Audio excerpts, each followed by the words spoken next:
तो इस तरीके से ये आकृति होगी। अब इसमें कितनी सममित रेखाएं होंगी, समषटभुज की बात करते हैं। तो इसमें सबसे पहले इस तरीके से हम यहाँ, अब हम दूसरी पेंसिल यहाँ पर ले लेते हैं ताकि हमें समझ में आ जाए। यहाँ से एक हम यहाँ पर सिमेट्री लाइन खींच सकते हैं, एक सिमेट्री लाइन यहाँ से इस तरीके से खींच सकते हैं, एक सिमेट्री लाइन हम यहाँ से ये खींच सकते हैं, एक सिमेट्री लाइन यहाँ से ये खींच सकते हैं और एक सिमेट्री लाइन हम यहाँ से ये खींच सकते हैं।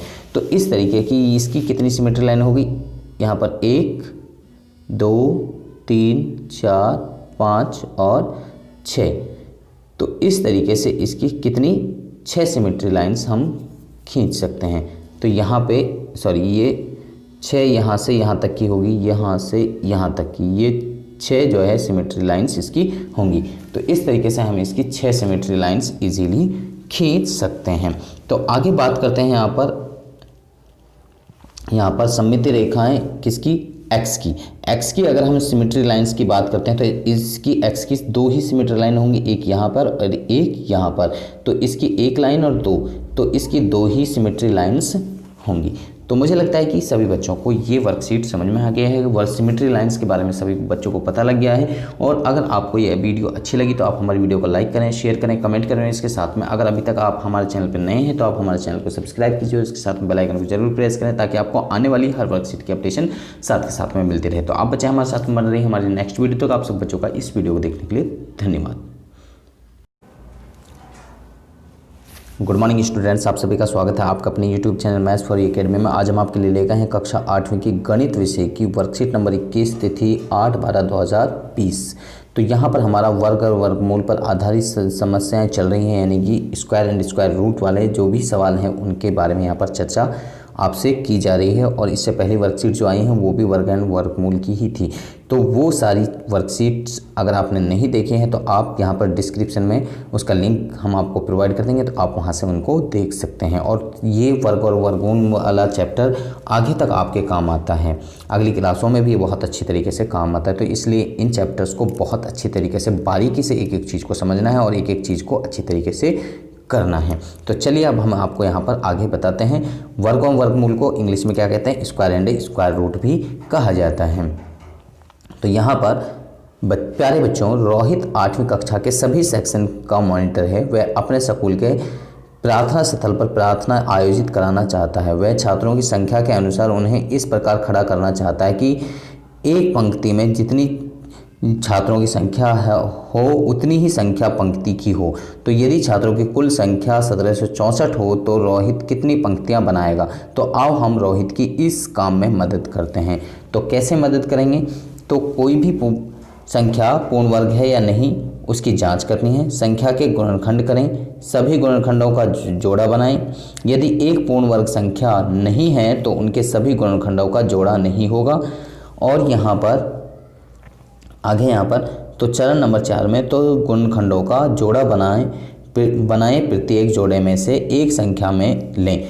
इन संख्याओं का गुणनफल वर्गमूल होगा। इस प्रकार हम पूर्ण वर्ग संख्या प्राप्त कर पाएंगे। तो आगे किस तरीके से हम इनका वर्गमूल निकालते हैं, तो यहाँ पर आप देखते हैं। आओ करें प्रश्नानुसार। चरण नंबर 1, पंक्ति की संख्या कितनी है, एक पंक्ति में छात्रों की संख्या कितनी है, तो दोनों की बराबर होगी। तो छात्रों की कुल संख्या बराबर छात्रों की जितनी संख्या दी गई है वो हमारी बराबर होगी पंक्तियों की संख्या। तो यहाँ पर पंक्तियों की छात्रों की संख्या और पंक्ति की संख्या बराबर होगी। तो छात्रों की कुल संख्या हमारे लिए 1764 दे रखी है। माना एक पंक्ति में छात्रों की संख्या हमने x मानी, तो छात्रों की कुल संख्या कितनी होगी, x स्क्वायर होगी। तो x स्क्वायर यानी कि 1764 के बराबर। तो x मीन्स यानी कि अंडर रूट में 1764, यानी कि अब हमें इसका स्क्वायर रूट निकालना है। अंडर रूट कहें या स्क्वायर रूट कहें। अब स्क्वायर रूट निकालना है तो स्क्वायर रूट कैसे निकालते हैं हम ऑलरेडी पिछली वीडियो में आपको बता चुके हैं। अगर आपने वो नहीं देखी तो आप उसको वहाँ से इजीली देख सकते हैं। और आगे भी हम इसमें जो सवाल हैं उनको भी वहाँ पर आगे वर्गमूल विधि से करके दिखाएंगे। तो x बराबर यहाँ पर 42। तो इसलिए एक पंक्ति में छात्रों की संख्या कितनी है, 42 है। तो कितनी आ गई, यानी कि 1764 का आपने वर्गमूल निकाला तो कितना आ गया, 42 आपका आ गया। तो यानी कि हमें कितनी पंक्ति बनानी है, 42 पंक्ति बनानी पड़ेंगी। तो आगे यहाँ पर कहा गया है कि प्रश्न वह एक छोटी से छोटी संख्या जिससे 68,600 को गुणा करने पर एक संख्या पूर्ण वर्ग हो जाए तथा वर्गमूल भी ज्ञात करें। क्या करें, पूर्ण वर्ग संख्या बन जाए और वर्गमूल भी उसका ज्ञात करना है। तो पूर्ण उत्तर में पूर्ण वर्ग वह संख्या है जिसमें गुणनखंड करने के बाद प्रत्येक गुणनखंड का जोड़ा बन जाए। क्या है, प्रत्येक का गुणनखंड करने पर यानी कि जो जोड़ा बनता है वो यानी कि पूर्ण हो जाए, तो यानी कि उसका हम पूर्ण वर्गमूल निकाल सकते हैं। तो 68,600 का गुणनखंड हमने किए, तो यहाँ पर इसके ये फैक्टर्स, गुणनखंड को इंग्लिश में कहते हैं फैक्टर, तो यहाँ पर हमने फैक्टर किए। तो फैक्टर करने के बाद में यहाँ पर आप देख सकते हैं कुछ नंबर्स के जोड़े बन रहे हैं, कुछ के जोड़े नहीं बन रहे। तो यहाँ पर आप देख सकते हैं 2 के जोड़े बन गए, यहाँ पर ये 5 के जोड़े बन गए, यहाँ पर ये 7 के जोड़े बन गए। अब यहाँ पर जिन नंबर्स के जोड़े नहीं बने तो यहाँ पर ये 2 बच गया और यहाँ पर ये 7 बच गया। तो इनके जोड़े नहीं बने, तो यानी कि अब यहाँ पर अगर आपसे कहा जाए कि क्या गुणा किया जाए, तो क्या गुणा किया जाए, तो 2 और 7 बचा, इनका जोड़ा नहीं है, तो 2 की गुणा करनी पड़ेगी और 7 की गुणा करनी पड़ेगी। तो 2 7 14, यानी कि इसमें 14 का हमें गुणा करना पड़ेगा। अगर भाग की बात करें तो इन्हीं का भाग करना पड़ेगा, क्योंकि जो संख्या जिसका जोड़ा नहीं बना उससे अगर भाग कर देंगे तो वो संख्याएं कट जाएंगी, बाकी जो बचेगा वो हमारा बच जाएगा। तो इस तरीके से भाग और गुणा के करने के बाद में इस तरीके से हम उनकी पूर्ण वर्ग संख्या निकाल सकते हैं। तो यहाँ पर अगले स्टेप में वह एक पूर्ण वर्ग संख्या नहीं है, क्योंकि इनके सभी गुणनखंडों का जोड़ा नहीं बन रहा है। तो 2 और 7 के गुणा करने पर ये एक पूर्ण वर्ग संख्या बन जाती है, क्योंकि इनके जोड़े बन जाएंगे। 2 और 7 को गुणा करने का मतलब यानी कि 14 सबसे छोटी संख्या होगी, जिससे 68,600 को गुणा करने पर वर्गमूल यानी कि पूर्ण वर्ग संख्या बन जाएगी। तो गुणनखंडों को जोड़ा बनाने पर, तो यहाँ जोड़ा, ये हमने जोड़ा बना लिया। अब यहाँ पर जोड़ा बन गया, तो ये हमारा जोड़ा बन गया। प्रत्येक जोड़े में से एक एक संख्या लें, उन संख्याओं का गुणनफल वर्गमूल होगा। यानी कि दोनों संख्याओं में से जिनको जो जोड़ा बना, जोड़ों में से एक एक संख्या को यहाँ पर लिखना है। इस जोड़े में से एक संख्या ली, इस जोड़े में से एक संख्या ली, इस जोड़े में से एक संख्या ली, और इस 7 के जोड़े में से एक संख्या ली, और दूसरे 7 के जोड़े में से एक संख्या यहाँ पे ली। इन सभी को गुणा कर दिया, तो गुणा करने के बाद में हमारा आता है 980। तो 980 क्या है यहाँ, यानी कि जो हमारी संख्या बनी उसका यानी कि वर्गमूल होगा। नई संख्या जो पूर्ण वर्ग संख्या होगी तो उसका वर्गमूल 980 हमारा होगा। आगे यहाँ पर प्रश्न नंबर ये 3 अंकों की वह बड़ी से बड़ी संख्या बताइए जो पूर्ण वर्ग भी हो। 3 अंकों की सबसे बड़ी संख्या क्या होती है भाई, 999 होती है। 3 अंकों की सबसे बड़ी संख्या 999।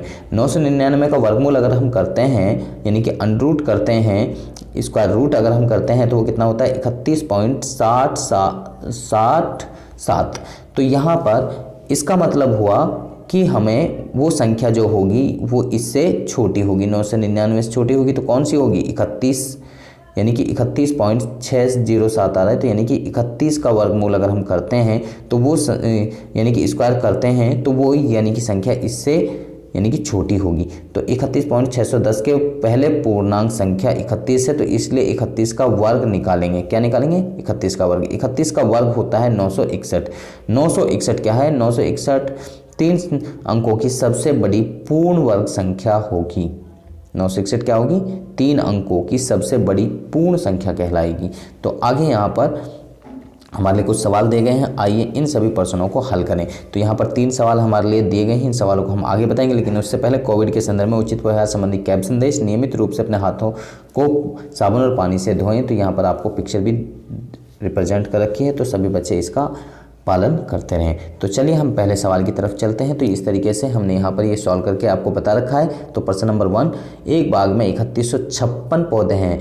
इस प्रकार लगाए जाने हैं कि प्रत्येक पंक्ति में उतने ही पौधे हों जितनी पंक्तियों की संख्या। तो पंक्तियों की संख्या और प्रत्येक पंक्ति में पौधों की संख्या ज्ञात कीजिए।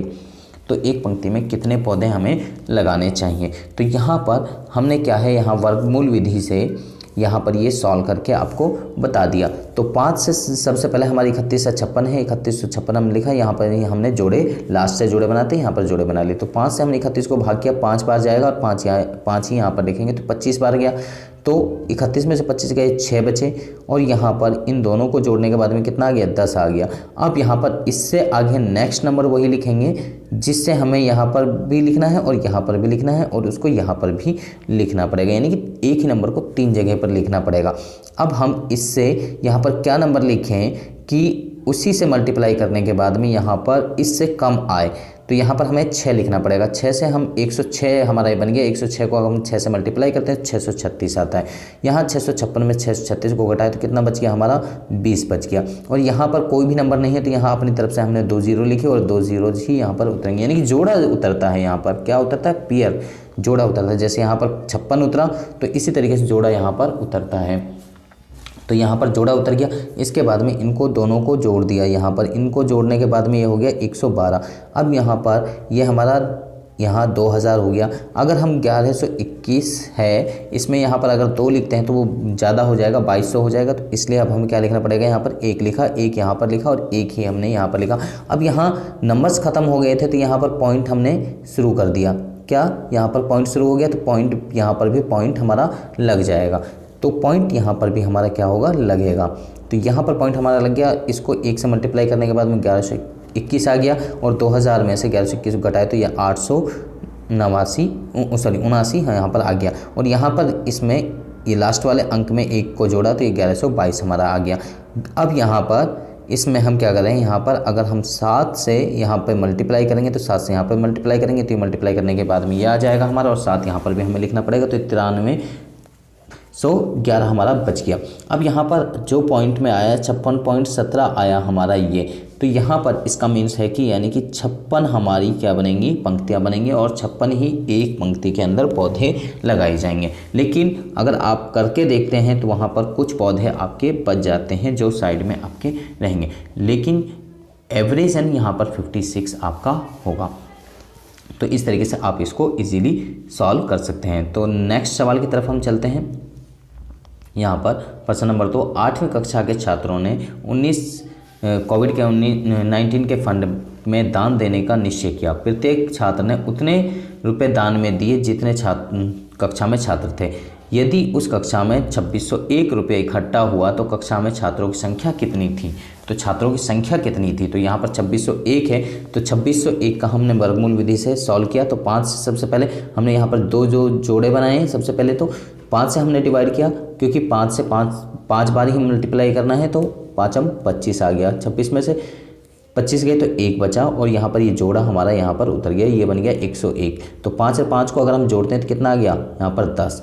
अब 10 के सामने यहाँ पर क्या नंबर लिखें कि यहाँ पर ये पूरा यानी कि इसको या तो काट दे या फिर यहाँ इससे कम आए। तो यहाँ पर हमने 1 लिखा और 1 ही हमें यहाँ लिखना पड़ेगा, 1 हम यहाँ पर लिख सकते हैं, 1 हम यहाँ पे भी लिखेंगे। तो यहाँ पर यहाँ 1 से जब इस 1 से करो मल्टीप्लाई कर लो, चाहे इस 1 से मल्टीप्लाई करो, जब इसको इससे मल्टीप्लाई करेंगे तो यहाँ 101 ही आएगा, 101 आएगा। और यहाँ पर जब बचेगा तो यहाँ क्या बचेगा, 0 बचेगा, यानी कि कुछ भी नहीं है।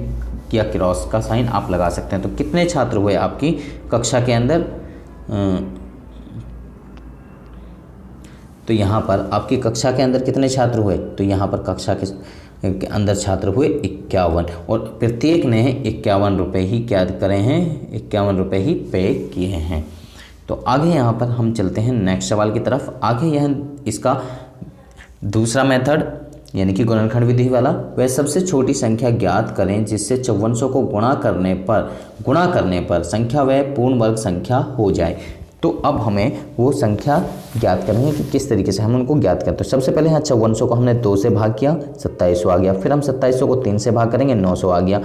फिर 3 से भाग किया 900 को, 300 आ गया। फिर 300 को 3 से भाग किया, 100 आ गया। फिर 2 से 100 को भाग किया, 50 आ गया। फिर 2 से भाग किया 50 को, 25 आ गया। अब फिर 25 को भाग किया 5 से तो 5 बार आ गया। तो यहाँ पर 5 5 2 2 3 3 3, तो ये जोड़े बन गए। तो 5400 के यानी कि हमारे ये जो गुणनखंड किया यानी कि फैक्टर जो किए, तो इससे फैक्टर करने के बाद में हमारे पास में ये रिजल्ट आता है 2 गुणा के 3 गुणा के 3 गुणा के 3 गुणा के 2 गुणा के 2 गुणा के 5 गुणा के 5, ये आ गया। अब हमने क्या किया, इनमें से जो जोड़े बनता है उनके जोड़े बना लेते हैं। इसका जोड़ा बनता है, इसका जोड़ा बनता है और इसका जोड़ा बनता है। इन दोनों के जोड़े क्या है, जोड़े नहीं बन रहे। 2 और 3 का जोड़ा नहीं बना, तो इसका मतलब यानी कि 6 का 2 गुणा के 3, इन दोनों को गुणा कर दिया तो यानी कि 6 का जोड़ा नहीं बन रहा है। तो क्या करेंगे, इस संख्या को 6 से गुणा करेंगे तो 32400 हमारा हो जाएगा। तो 32400 का अगर वर्गमूल हम निकालते हैं तो कितना आता है, 180 आता है। कितना आता है, 180 हमारा आता है। तो इसमें कितना गुणा करना है, इस संख्या में 6 गुणा हमें करना है। तो मुझे उम्मीद है कि ये सभी सवाल सभी बच्चों को समझ में आ गए हैं। अगर आपको समझ में आ गए तो आप हमारी वीडियो को लाइक करें, शेयर करें, कमेंट करें। और इसके साथ में अगर अभी तक आप हमारे चैनल पर नए हैं तो आप हमारे चैनल को सब्सक्राइब कीजिए और इसके साथ में बेल आइकन को जरूर प्रेस करें, ताकि आपको आने वाली हर वर्कशीट की अपडेशन साथ के साथ में मिलती रहे। आप बच्चे हमारे साथ में बन रहे हैं हमारी नेक्स्ट वीडियो तक। आप सब बच्चों का इस वीडियो को देखने के लिए धन्यवाद।